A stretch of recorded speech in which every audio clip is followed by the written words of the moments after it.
Y aquí estamos nuevamente los días jueves reunidos a estudiar la palabra del Señor, nuestro conocido estudio de Romanos que lleva muchos años, ¿cierto? Estamos en el capítulo 12 ahora. Como decía nuestro hermano, hablando de los deberes cristianos. En realidad hay una gran demanda como cristianos a vivir el Evangelio, no solamente en un aspecto, asumir en un aspecto teórico la doctrina, sino que ponerla en práctica. Así que creemos que el capítulo 12 abre una puerta a la acción práctica de todos nosotros. Ninguno de nosotros está exento de vivir la vida cristiana como corresponde. Así que estamos con una gran demanda a la obediencia. Entonces vamos a abrir nuestras Biblias ahí en el capítulo número 12 de la epístola de Pablo a los Romanos, capítulo número 12, versículo número 2. Todavía en el versículo 2 dice así la palabra del Señor: no os conforméis a este siglo, sino transformaos por medio de la renovación de vuestro entendimiento, para que comprobéis cuál sea la buena voluntad de Dios, agradable y perfecta. Que el Señor bendiga su palabra, amados hermanos. Que nos ayude a seguir escudriñando, aprendiendo y deleitarnos en este mar inagotable, como decimos siempre, este manantial inagotable que es la infalible palabra del Señor. Creemos que la Biblia no es un libro cualquiera, no es un libro de conocimiento meramente, sino que es la palabra de Dios. Por lo tanto, vamos a estar toda nuestra vida estudiándola, toda nuestra vida observándola, guardándola como nuestra única norma de conducta y de fe. Como decía nuestro hermano, estamos ahí ubicados en el capítulo número 12, versículo 2, pero en la última parte, donde el apóstol Pablo dice que nosotros debemos comprobar cuál es la buena voluntad de Dios, agradable y perfecta. Un breve resumen y un marco de repaso que nunca está de más. Pero la única manera, amados hermanos, de comprobar cuál es la buena voluntad de Dios es precisamente no conformarnos a este siglo, entregar nuestras vidas al servicio, como lo dice el versículo 1, un servicio racional. El culto racional, que dicho sea de paso, es un culto guiado por la mente de Dios, no por la mente humana. Dicho muy de paso también, hermanos, porque hoy día estamos en un tiempo en que prevalece la cabeza, por decirlo así, la mente del ser humano, y no el Espíritu Santo a través de las Sagradas Escrituras. Entonces, predicadores hay muchos, eximios predicadores y exponentes de la palabra hay muchos, y con muy buena oratoria, ciertamente, muy elocuentes, muy preparados, pero como alguien dijo, me acuerdo antiguamente, decía un hermano, solamente la teología en la cabeza enfría el corazón, y lo que sale por las palabras de aquel es pasto seco. Y el pasto seco no sirve para las ovejas, el pasto sintético no sirve para alimentar ovejas. Tiene que ser un pasto que tenga la esencia, lo nutritivo de la palabra de Dios, y eso lo hace exclusivamente el Señor. No necesita el poder nuestro, no necesita nuestra academia, nuestra capacitación. Él quiere vasijas de barro, entre más, ¿no es cierto?, humillado delante de Él, incapaz delante de Él, más se ve la obra y el fruto del Espíritu Santo. Esto no consiste en cuán preparados estemos nosotros, amados hermanos. No obstante, sí tenemos que estudiar, sí tenemos que prepararnos, pero nunca confiar en elementos humanos para poder lograr un fruto. El poder, amados hermanos, no está en el predicador. El poder y la vida, siempre lo hemos dicho, está en la semilla, en la palabra de Dios. Por lo tanto, el culto racional, el culto o el servicio racional tiene que ver con un servicio, valga la redundancia, divinamente razonable, guiado por la mente de Dios, donde nuestra mente debe ser renovada. El propio Pablo dice en el versículo 2, mediante la renovación de nuestro entendimiento. Es decir, todo lo que decimos, todas nuestras fórmulas que nosotros podemos presentar, tienen que ser conforme a la nueva mente en Cristo y no a la mente natural. Hemos recorrido bastante sobre estos pasajes, hermanos, y hemos entrado en la última parte del versículo 2, donde habla de que todos estos elementos, es decir, entregar nuestra vida, no conformarnos al mundo, transformarnos mediante la renovación de nuestro entendimiento, tiene un propósito tremendo y muy importante para nosotros. ¿Cuál es? Comprobar cuál es la buena voluntad de Dios, agradable y perfecta. Nuestra vida la vamos a pasar preguntándonos siempre, ¿será esto o aquello voluntad de Dios? Hay muchas cosas, amados hermanos, que nosotros nos vemos enfrentados en la vida y tendremos que algún momento preguntarle al Señor, ¿cuál es tu voluntad? Hay cosas que son abiertamente explícitas en la palabra de Dios y que no nos cuesta tanto resolver si eso no es voluntad de Dios, si eso no es el agrado de Dios. Pero hay cosas que a veces son difíciles de determinar. Cosas que rayan, ¿no es cierto?, en el límite de el asunto de conciencia y de todos modos nosotros tenemos que apelar a la palabra de Dios, indagar, profundizar para confirmar cuál es el agrado de Dios. Hemos dicho, amados hermanos, en una breve descripción, que voluntad de Dios se puede traducir como el agrado de Dios, lo que a Dios le agrada, su voluntad de preferencia, predilecta. Veíamos, ¿no es cierto?, que no hay otra persona que agrade a Dios plenamente, sino exclusivamente nuestro Señor Jesucristo. Nosotros somos agradables al Padre solamente porque estamos en Cristo. De otra manera no podríamos agradarle a Él. Por lo tanto, ahí asoma la figura sin igual de Cristo, que es en sí mismo la voluntad de Dios, es su agrado, es su contentamiento. Nos acordábamos ahí de Mateo capítulo 3 versículo 17, este es mi Hijo amado en quien tengo toda complacencia, en donde está mi voluntad, mi agrado, mi gozo. Por lo tanto, vemos en el aspecto de la voluntad de Dios varios elementos que hemos estado estudiando. Sin duda que todos nosotros los creyentes estamos llamados a andar y transitar por el agrado de Dios. Posicionalmente no cabe duda, solamente estando en Cristo somos agradables al Señor. Pero en la vida práctica nosotros nos vemos enfrentados en dos columnas, como ya lo hemos dicho, y aquí nos metemos nuevamente en el estudio en la parte final.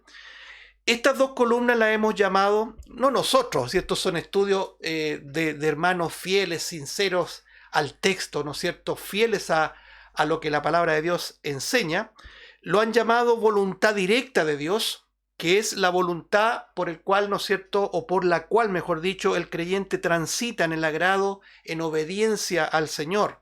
El resultado de andar en la voluntad de Dios es gozo, es fruto para la gloria de Dios.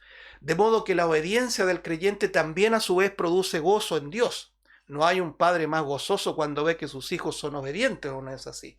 Y no hay una tristeza más grande en un padre, en una madre, cuando ve que sus hijos son desobedientes. De la misma forma, hermanos, como hijos de Dios, siempre vamos a estar en esta disyuntiva. Recuerden ustedes que ya el hecho de ser hijos de Dios, nosotros recuperamos algo que se perdió allá en el jardín del Edén. Allá en el jardín del Edén se perdió el libre albedrío. El hombre sin Cristo no tiene libre albedrío. El hombre sin Cristo está muerto en sus propios delitos y pecados. El libre albedrío, la libre elección, es decir, esa elección de buscar a Dios o obedecer a Dios, se recupera el momento en que nosotros fuimos hechos nuevas criaturas, es decir, en nuestra regeneración. Y en esa regeneración siempre vamos a estar en una especie de punta de diamante, en una bifurcación donde vamos a obedecer o vamos a transitar por el camino de la obediencia. Es decir, el camino de la obediencia o el camino de la desobediencia, podríamos decir acá, tiene estos nombres que nos permiten entender el gran marco de la voluntad de Dios. Por un lado, la voluntad directa de Dios, el agrado de Dios, que trae gozo, que trae frutos para la gloria de Dios, pero también está la voluntad permisiva de Dios, que es decir, transitar en lo que a Dios no le agrada, pero que Dios en su soberanía, en su decisión soberana, permite también nuestros descensos y nuestros errores, cuyo culpable no va a ser Dios. Nosotros no podemos culpar a Dios de nuestras inconsistencias, de nuestros pecados. La soberanía de Dios nunca, y escúcheme bien este punto, la soberanía de Dios nunca anula nuestra responsabilidad. Nosotros tenemos una responsabilidad como cristianos, y si usted no asume esa responsabilidad, no puede culpar a Dios de que Él es soberano y ha permitido su descenso. Por lo tanto, ¿qué es lo que entendemos acá? El soberano es el que permite todas las cosas, ciertamente, pero eso no excluye al hombre, y estamos hablando específicamente de cristianos, de la responsabilidad que tenemos. Me refiero a la voluntad permisiva de Dios. En otras palabras, es esa voluntad que Dios permite en nuestra propia tosudez, podríamos decir, en nuestra propia rebeldía en contra del Señor.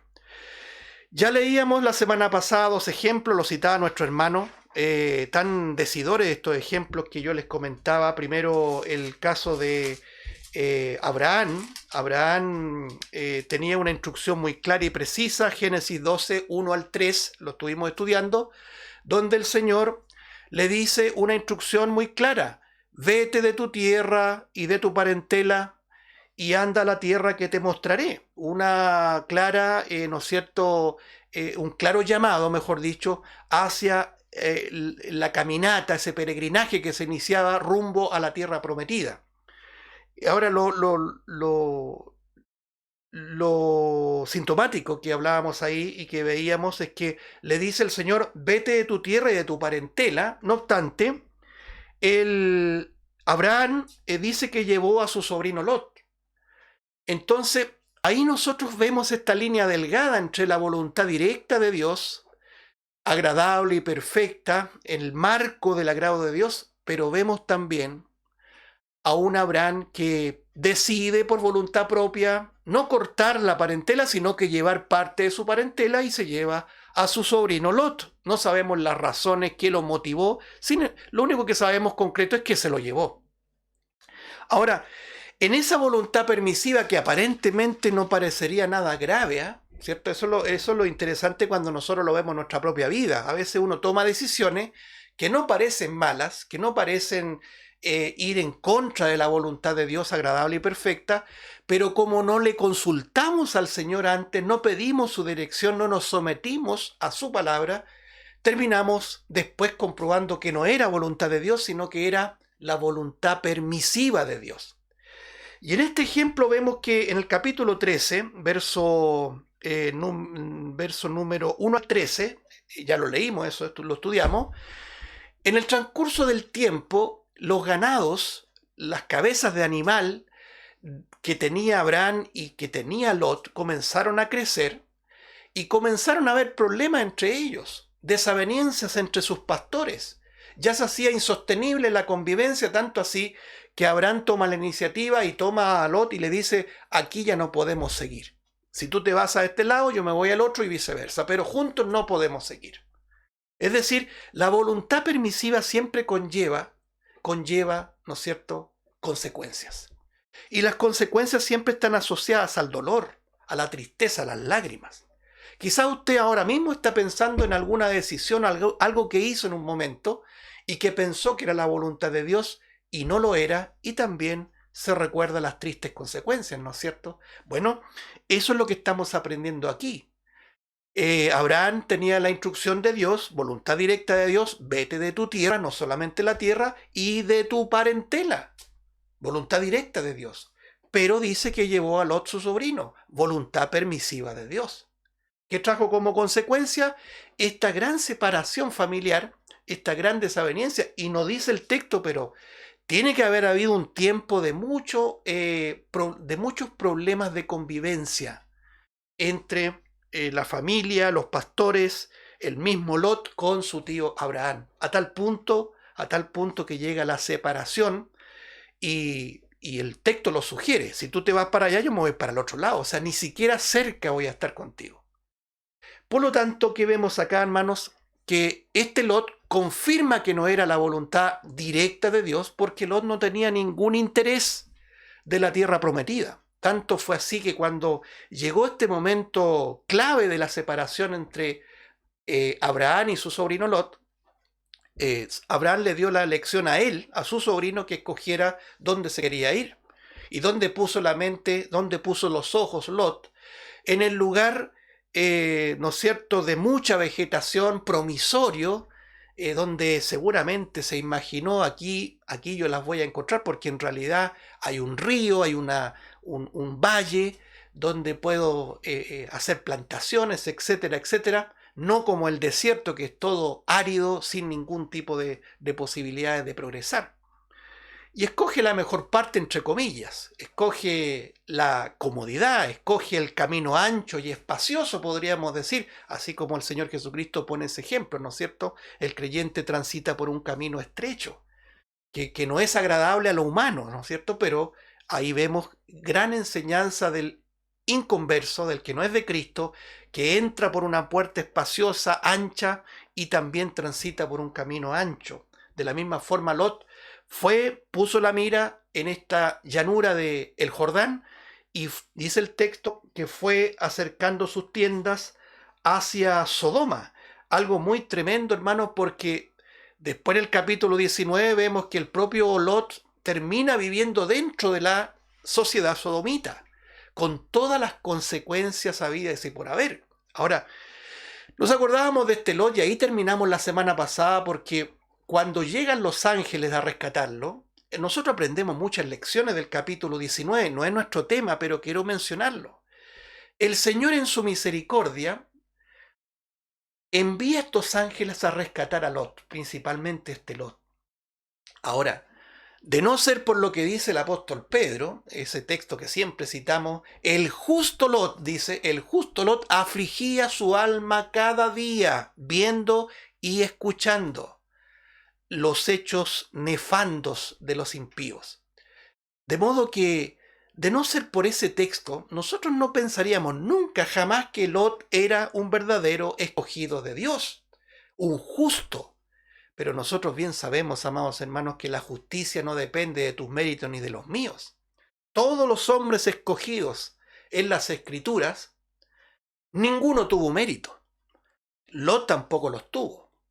A pesar de todo este asunto, esta situación difícil de la separación con su tío, que revelaba que no era la voluntad directa de Dios que Abraham se lo haya traído y en medio del desierto hayan tenido este conflicto de convivencia, aún así el Señor no anula, esto es muy importante, no anula su gran misericordia, amados hermanos. El pueblo de Israel, que transitó en la voluntad permisiva de Dios, no ha sido desechado.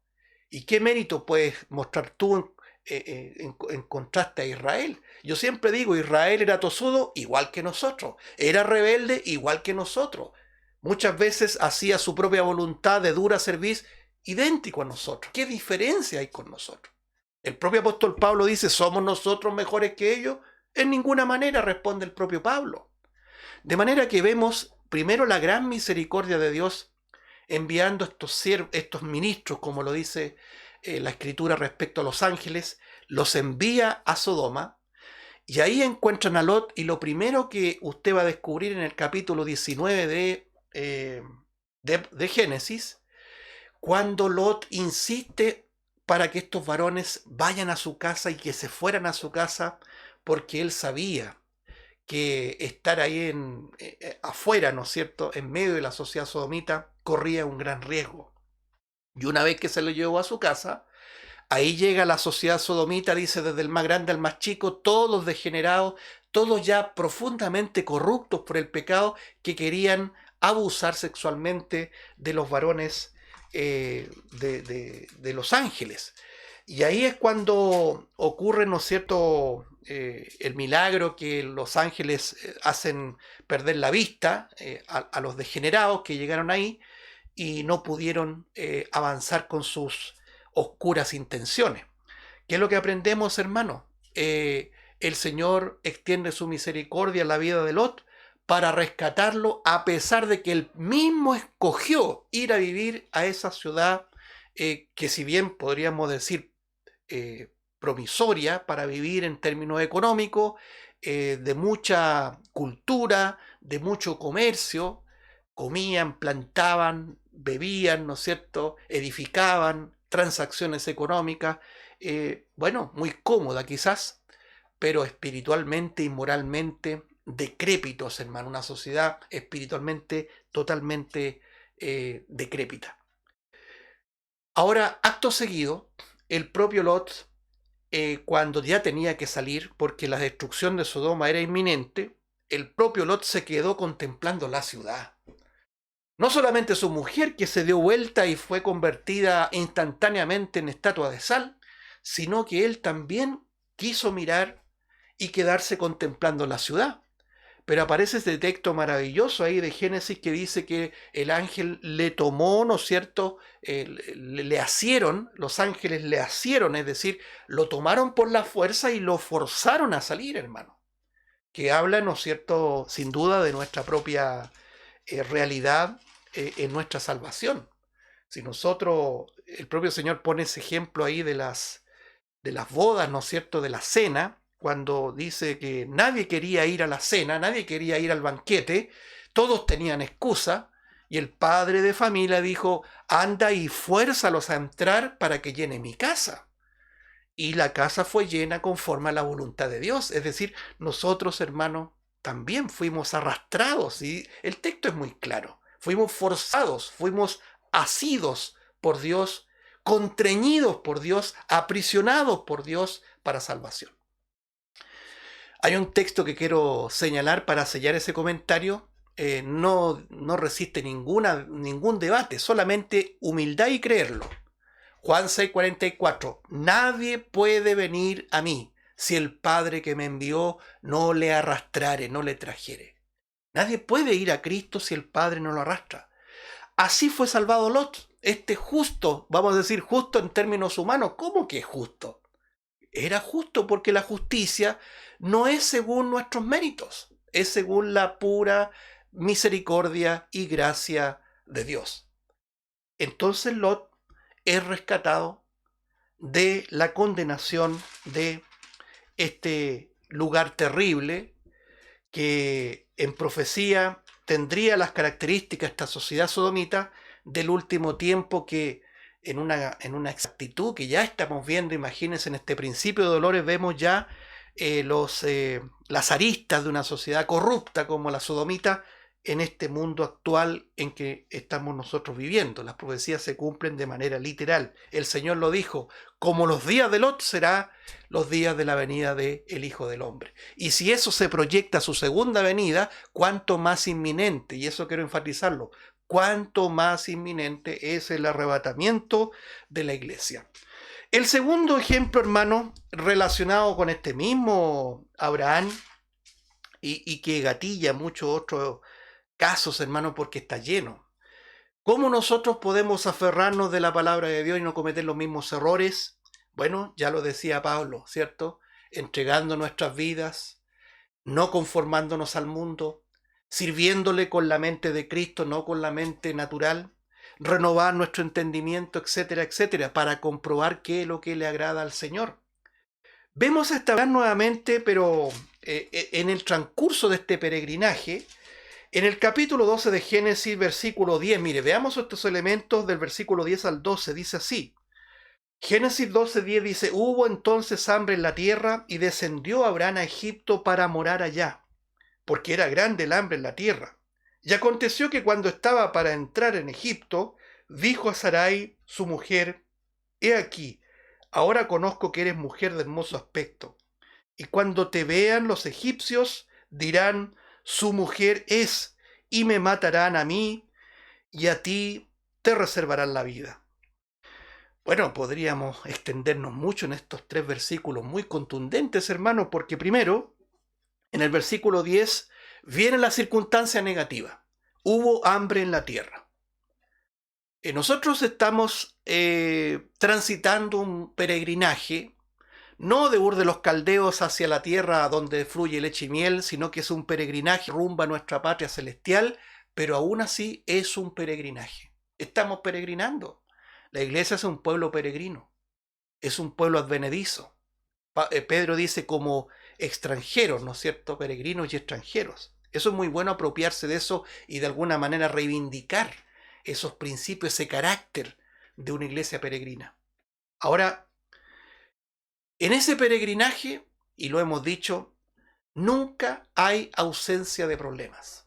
El Señor lo dijo, Juan capítulo 16, verso 33, en el mundo tendréis aflicción. Noten lo que nos advierte el Señor. Mientras la gran mayoría dicen que será avivamiento y júbilo y da grito de júbilo y serás próspero, salud inquebrantable, lo que siempre enseñan estos fascinerosos, eso no es la verdad, esa es la mentira del diablo. Nuestro Señor Jesucristo nos advirtió, en el mundo tendréis aflicción, pero confiad, Ahí está la parte difícil, pero confiad, yo he vencido al mundo. Por causa de nuestro pecado es mucho más fácil vivir atribulado, vivir turbado, vivir confundido y lleno de miedos que confiar en aquel que ha vencido el mundo, ¿no es así? Entonces, la vida del peregrino es una demanda a confiar en aquel que, a pesar de las circunstancias, siempre nos va a ayudar. Siempre será nuestro ayudador. Siempre será nuestro auxiliador. He estado meditando un poco, amados hermanos, en lo que es esta frase memorable del salmista, Salmo 46:10, que dice, estad quietos y conoced que yo soy Dios. Estad quietos. Normalmente cuando hay circunstancias difíciles nosotros no estamos quietos. No estamos nosotros mirando hacia arriba, esperando la respuesta del Señor, contemplando su palabra, oyendo, esperando. No, nosotros nos comenzamos a movilizar. Empezamos a ver por dónde nosotros podemos resolver nuestros conflictos, nuestros problemas. Empezamos a movernos de aquí para allá, turbados y afanados en muchas cosas como la propia Marta. Pero poco en nosotros tiene un ejercicio constante que es la quietud. No parece ser una virtud que se ejercite mucho entre nosotros. Como María, ¿se acuerdan? En contraste a Marta, María, las amigas de Jesús, una que contemplaba, estaba quieta ahí a los pies del Señor, oyendo la voz del Señor. Mientras Marta, afanada, turbada en muchas cosas. Cuando uno está turbado, afanado, haciendo muchas cosas, sin estar quieto, pierde absolutamente la perspectiva de lo que es Dios. Primero, de que Dios está sobre todas las cosas, es decir, soberano. Y segundo, que Dios es nuestro auxiliador. Fíjese que curiosamente esa palabra que aparece en el Salmo 46:10, cuando dice estar quietos, esa palabra quieto en hebreo es Rafa. Rafa es la misma palabra que utiliza el Señor cuando se presenta a su pueblo Israel, donde ahí en el memorable episodio cuando el pueblo cruza el Mar Rojo, ¿se acuerda? Y llegan a una localidad llamada Mara, y iban sedientos y no podían beber de las aguas porque eran aguas amargas, ¿se acuerda? Capítulo 15 de Éxodo.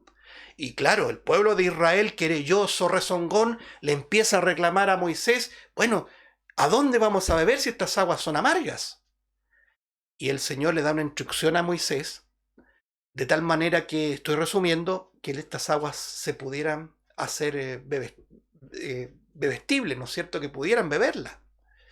Y una vez que pudieron beber, el Señor se revela a este pueblo, yo soy Jehová Rafa, Yahvé Rafa. Es decir, Jehová tu sanador, tu auxiliador. Utiliza la misma expresión Rafa.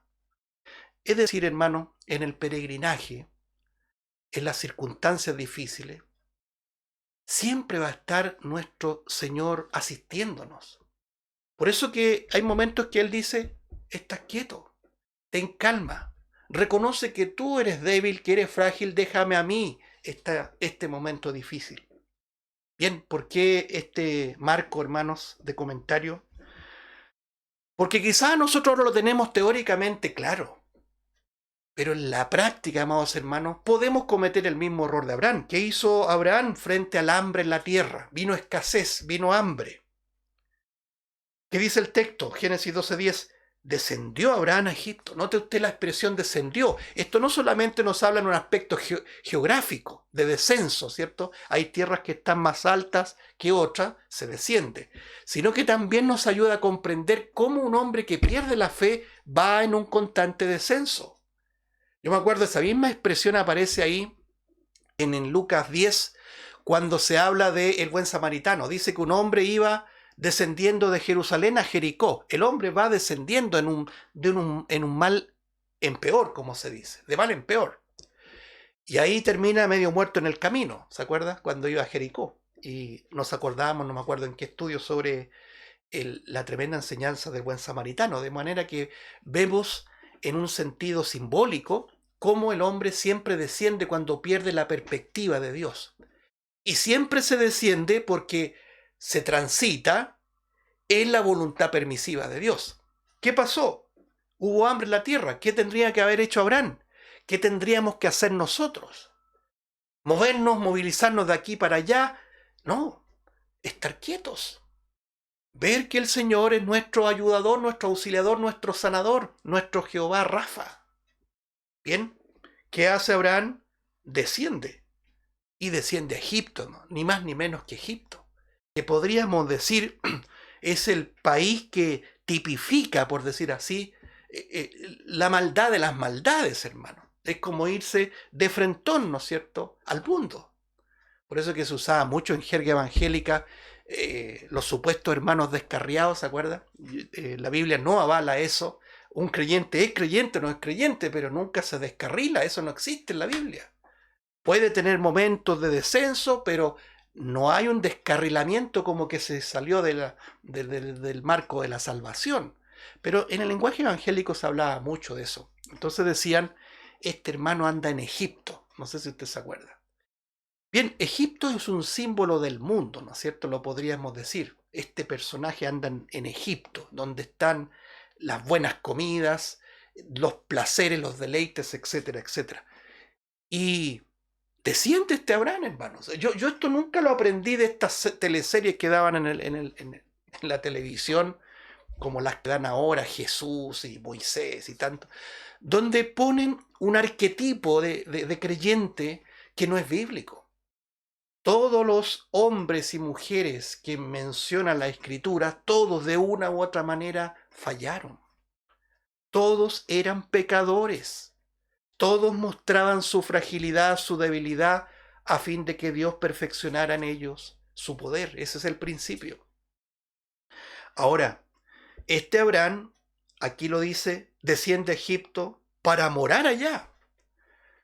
Muchas veces, hermanos, y con esto yo quiero ser muy respetuoso, muchos piensan que la solución es migrar. Nosotros pensamos que, y yo conozco personas que en un momento, no, la situación no está buena aquí, así que yo voy a migrar. Muchos tienen esa búsqueda, ¿no es cierto?, irse a los Estados Unidos, a Australia, porque ahí hay poder adquisitivo, porque hay prosperidad. Ese es un gran problema, hermano. ¿Qué te motiva a irte a Estados Unidos, a Australia? Ese es un tema. Distinto fuera que por voluntad de Dios el Señor te llevara para allá. Eso es lo que tenemos que siempre poner ahí en el tapete, ¿no es cierto?, y en la balanza para que Dios te apruebe o no. Yo me acuerdo de una persona que conocí, una vez me pidió un consejo respecto a su migración y yo le dije los principios bíblicos, porque no los digo como receta para los demás, sino que para mí mismo. Cuando viene la prueba, cuando viene el desconcierto, cuando viene el momento de tomar decisiones, Santiago, ¿qué es lo que dice? Antes de ir allá, vamos y negociaremos y ganaremos tanto. Antes, dice Santiago, es provechoso decir, si Dios quiere, iré. Si Dios me manifiesta su aprobación, iré. Hay muchos que hacen planes, hermano, y estoy hablando de creyentes. No, cuando llega a esta edad voy a hacer esto, esto, otro, y proyecta su vida sin ninguna certeza de que va a llegar a esa vida. Hermanos, tenemos que repasar nuestra vida. Dependemos del Señor. Y no porque vengan circunstancias difíciles, nosotros tenemos que tomar las medidas como Abraham lo hizo y partir sin preguntarle al Señor y descender a donde nosotros queramos. Bueno, este hombre llamado Abraham, que no lo hizo todo bien, note usted que todos estos pasajes oscuros, estas sombras, por decir así, porque todo hombre lleva luces y sombras. Ninguno es perfecto. ¿O tú eres perfecto? No, ¿cierto? Ni yo, ni nadie es perfecto. Ninguno de los que pisamos este mundo es perfecto. Y en esa imperfección, en esa sombra, nosotros no vemos a Abraham en la galería de la fe. En la galería de la fe vemos a un Abraham que todo lo que hizo bien lo hizo por la fe, confiando en el Señor, porque bien sabemos que la fe es un don de Dios. Por lo tanto, Abraham desciende, vio que había hambre en la tierra, en lugar de mirar hacia arriba, miró hacia abajo, se fue a Egipto, porque el hambre era grande en la tierra, la escasez. Versículo 11 dice, y aconteció que cuando estaba para entrar a Egipto, dijo a Sarai su mujer, he aquí ahora conozco que eres mujer de hermoso aspecto, versículo 12, y cuando te vean los egipcios dirán, su mujer es, y me matarán a mí y a ti te reservarán la vida. ¿Note usted que un creyente con pérdida de fe es un creyente que vive lleno de temores?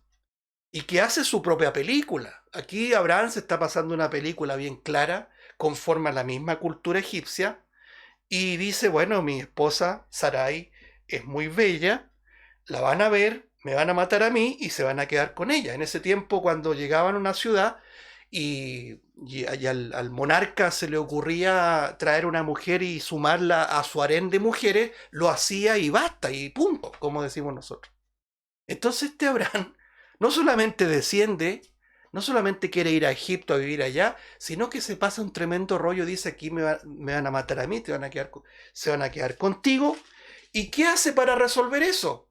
Hermanos, no mira hacia arriba, nuevamente no mira hacia arriba, sino que su mente natural le lleva al versículo 13 que dice así, ahora pues, le dice Abraham a su mujer, di que eres mi hermana, para que me vaya bien por causa tuya y viva mi alma por causa de ti.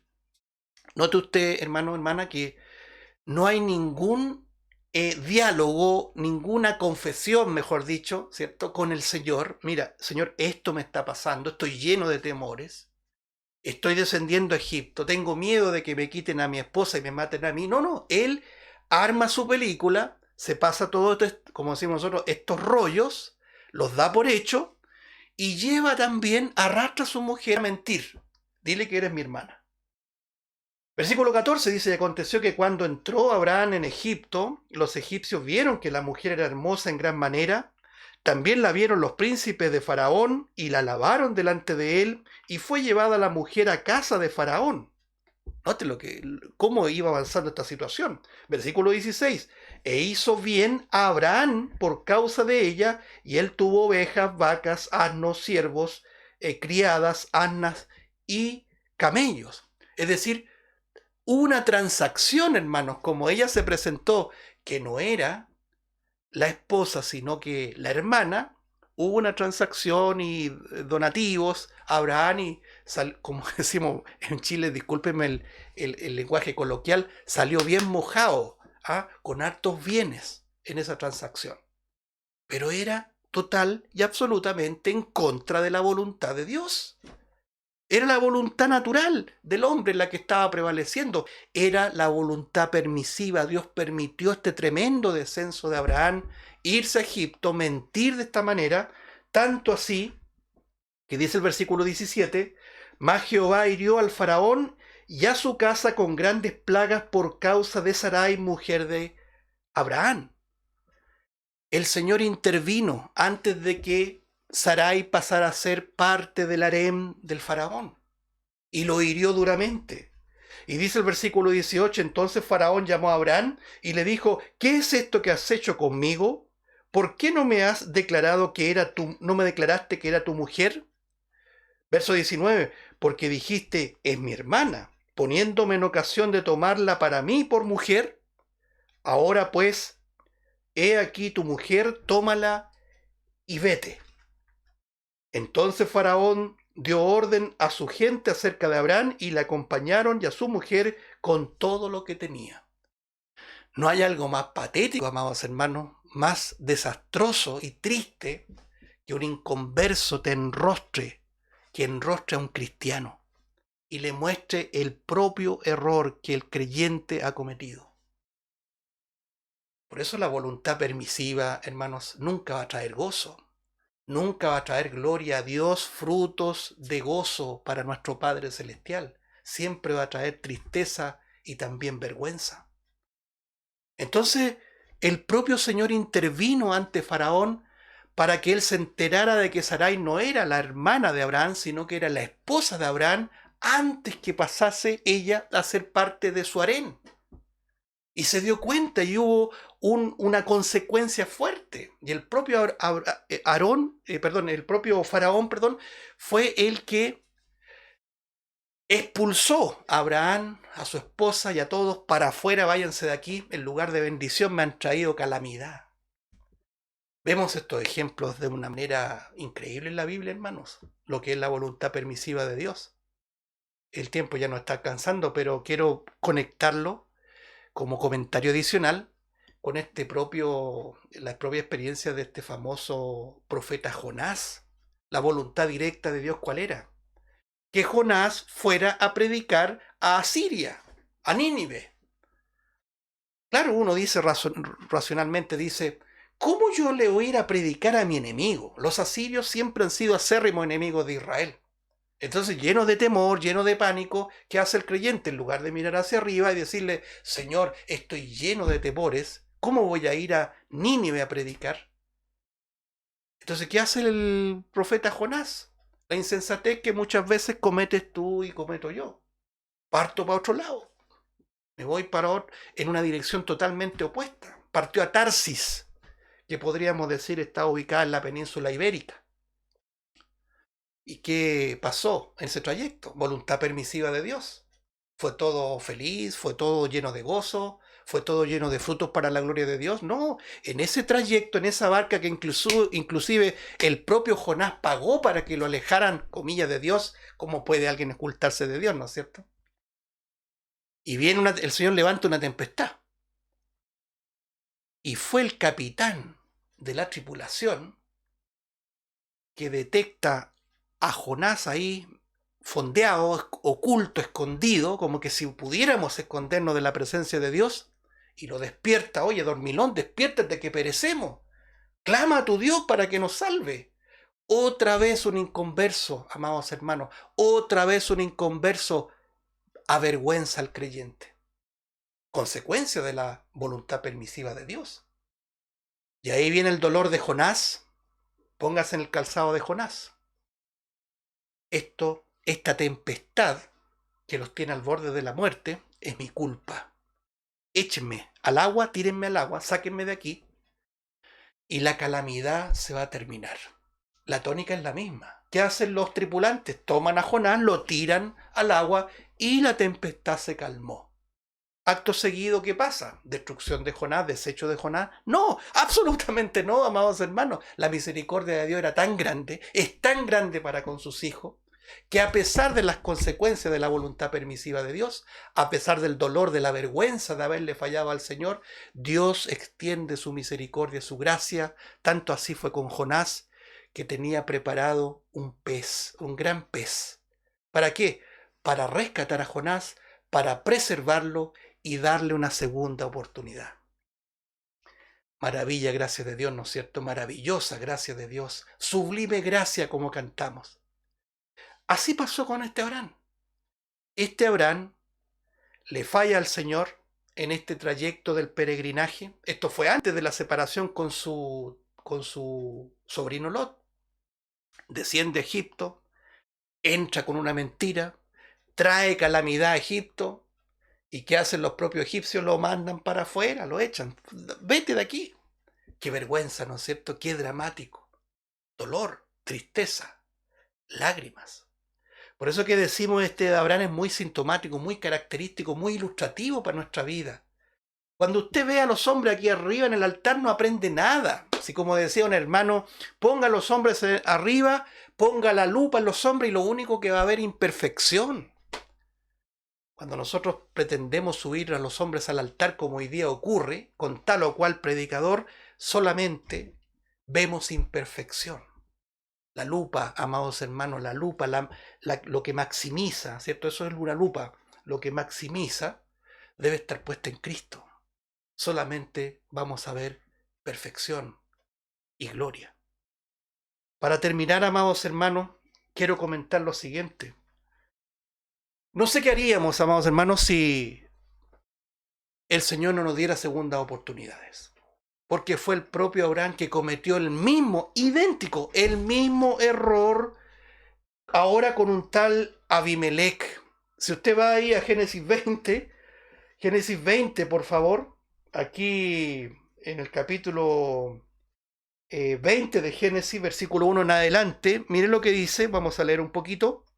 Génesis 20, 1 al 3 dice: de allí partió Abraham a la tierra del Negev y acampó entre Cades y Shur, y habitó como forastero en Gerar.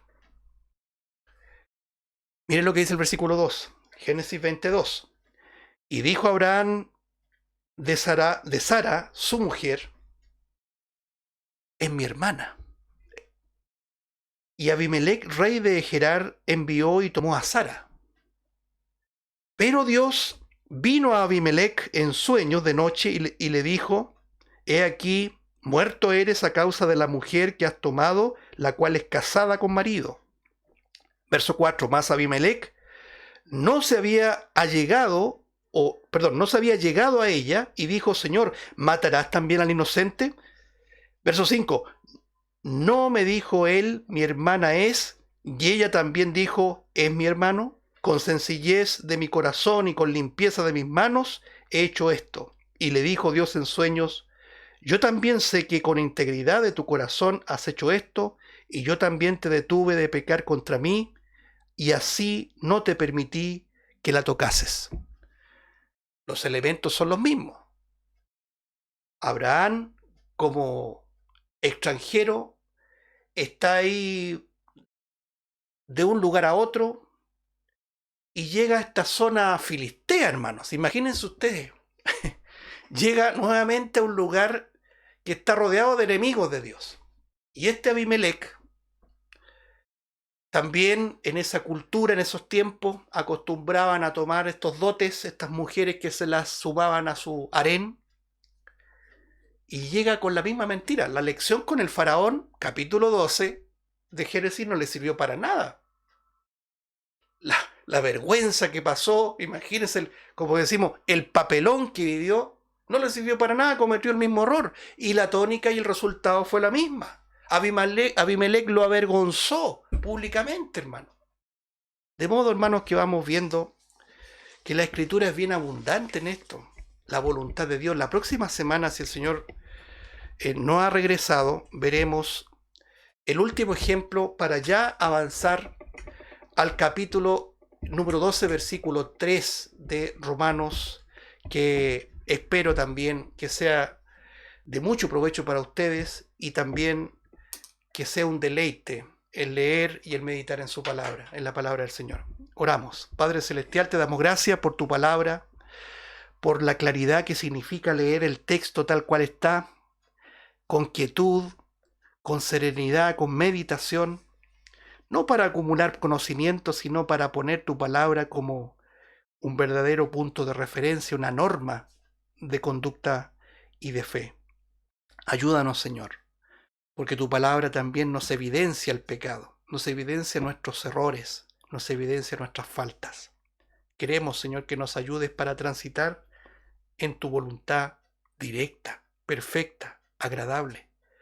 Y ayúdanos, Señor, a discernir el momento en que nos estamos deslizando hacia esa permisividad que tú en tu soberanía accedes para nuestro aprendizaje muchas veces, pero no ajenos al dolor, a la tristeza, a las lágrimas y muchas veces a la vergüenza.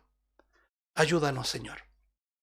Oramos por todos nuestros amados hermanos, por todos los que están tristes, los que están siendo probados, los enfermos, para que tú aplaques sus malestares, sus dolencias, Señor, y por nuestra iglesia local para que la preserves hasta el regreso de nuestro Salvador el día del arrebatamiento. Muchas gracias, Padre. Encomendamos nuestras familias, encomendamos nuestros hermanos del extranjero que también son parte también de este ministerio solo por gracia. Gracias, Padre. En el nombre del Señor Jesús oramos. Amén.